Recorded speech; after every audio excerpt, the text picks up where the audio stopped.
जय श्री राम मित्रों, आपका स्वागत है हमारे YouTube चैनल मिथ हिस्ट्री में, जहां हम मानते हैं कि पुराण एवं पौराणिक कथाएं सिर्फ काल्पनिक मात्र नहीं बल्कि हमारा इतिहास है। और इसी के साथ आज हम आपको लेकर जा रहे हैं एक ऐसी यात्रा पर जो देवी देवताओं की श्रद्धा से भरी हुई है और दुनिया में बहुत प्रसिद्ध है।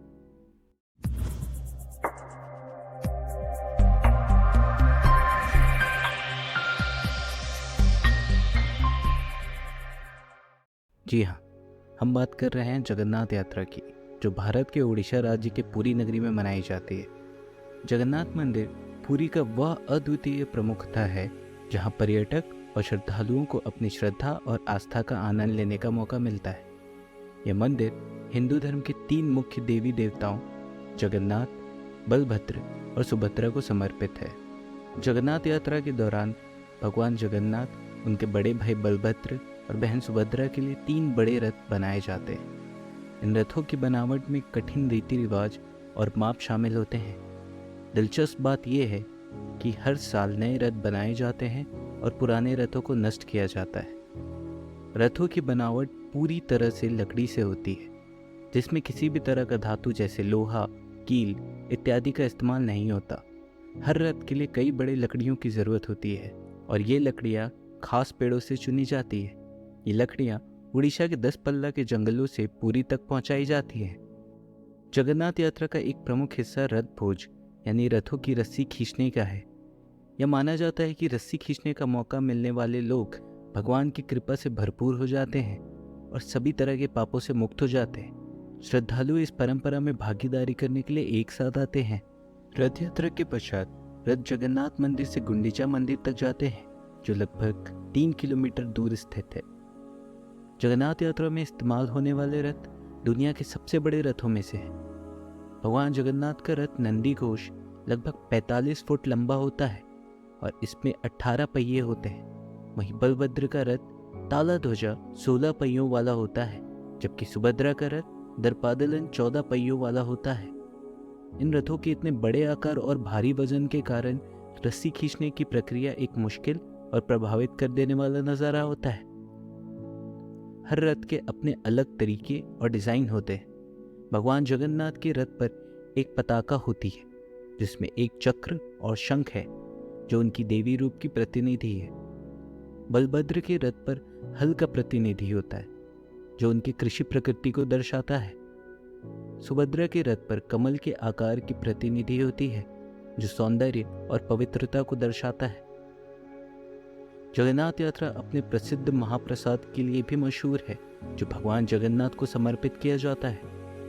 महाप्रसाद आनंद बाजार नाम के मंदिर के रसोइयों में पारंपरिक तरीके से तैयार किया जाता है। कहा जाता है कि महाप्रसाद का सेवन करने से मनुष्य का पवित्रता और आध्यात्मिक विकास होता है। ऐतिहासिक विवरणों के अनुसार पहली जगन्नाथ रथ यात्रा 12वीं शताब्दी में हुई थी। इसकी शुरुआत ईस्टर्न गंगा वंश के राजा अंतरवर्मन चोडगंग देव ने की थी। राजा चोडगंग देव भगवान जगन्नाथ के भक्त थे और उन्होंने इच्छा की थी कि उनके देवता की यात्रा जगन्नाथ मंदिर से गुंडीचा मंदिर तक संपन्न हो। जगन्नाथ रथ यात्रा की परंपरा तब से जारी है और यह पूरी दुनिया के लाखों भक्तों को आकर्षित करती है।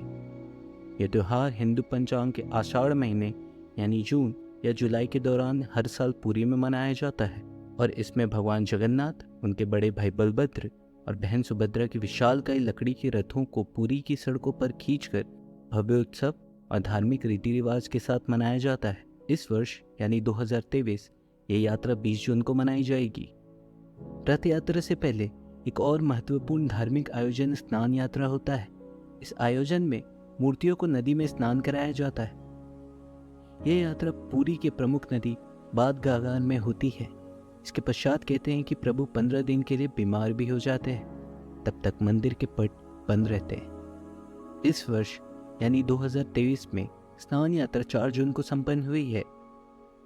अब हम थोड़ा जगन्नाथ मंदिर के इतिहास की तरफ बढ़ते हैं। पुराणों के अनुसार मध्य भारत में अवंती नाम का एक राज्य हुआ करता था, जिसके राजा इंद्रद्युम्न अपनी रानी गुंडीचा के साथ विष्णु जी की आराधना करते थे।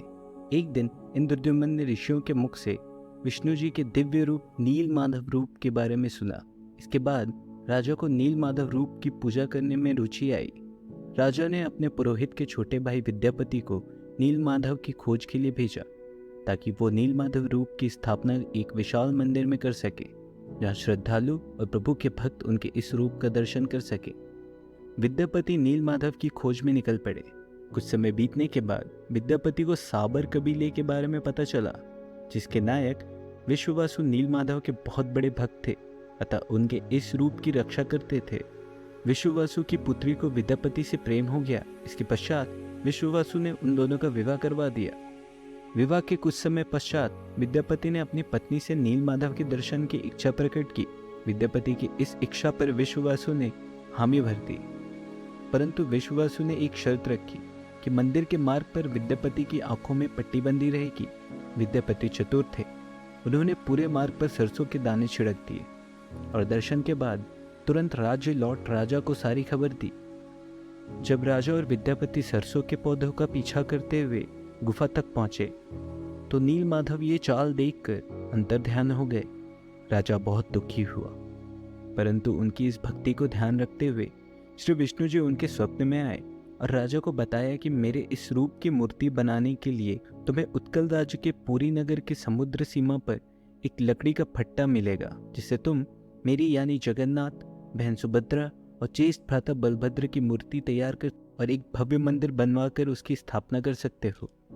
प्रभु के आदेश अनुसार जब राजा ने लकड़ी का वो टुकड़ा पाया तो देखा वो अत्यंत भारी है। तब राजा को प्रभु के भक्त विश्ववासु का स्मरण हुआ और उन्होंने विश्ववासु को बुलाकर सारी बातें बताई। आश्चर्य की बात यह है कि विश्ववासु ने अकेले उस लकड़ी को आसानी से उठाया और मंदिर प्रांगण में ले आया। राजा ने मूर्ति के लिए अनेक शिल्पकारों को बुलाया, पर किसी से भी लकड़ी पर एक छेद न दी गई। तभी विश्व के सर्वश्रेष्ठ शिल्पकार विश्वकर्मा एक वृद्ध व्यक्ति का रूप लेकर प्रकट हुए। उन्होंने राजा के सामने शर्त रखी कि 21 दिनों तक मूर्तियों के निर्माण के लिए उन्हें अकेला छोड़ दिया जाए और किसी तरह की बाधा उत्पन्न न की जाए। राजा ने सारी शर्त मान ली। 15 दिन बीत जाने के बाद रानी गुंडीचा का सब्र छूट गया। वो मंदिर प्रांगण के द्वार के पास पहुंची और उन्हें अंदर से कोई आवाज़ नहीं आई। उन्हें भय हुआ कि कहीं बूढ़े शिल्पकार की मृत्यु तो नहीं हो गई। उन्होंने द्वार खोल दिया।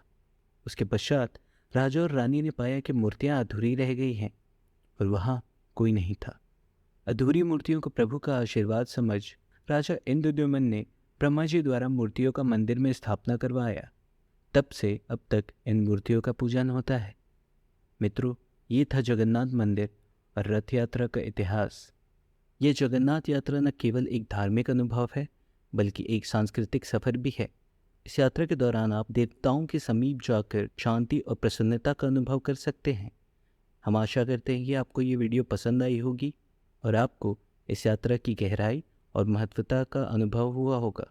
अगर आपको इसी तरह के और वीडियोस देखने हैं तो हमारे चैनल को सब्सक्राइब करें और इस वीडियो को लाइक करें और कमेंट में लिखें जय जगन्नाथ।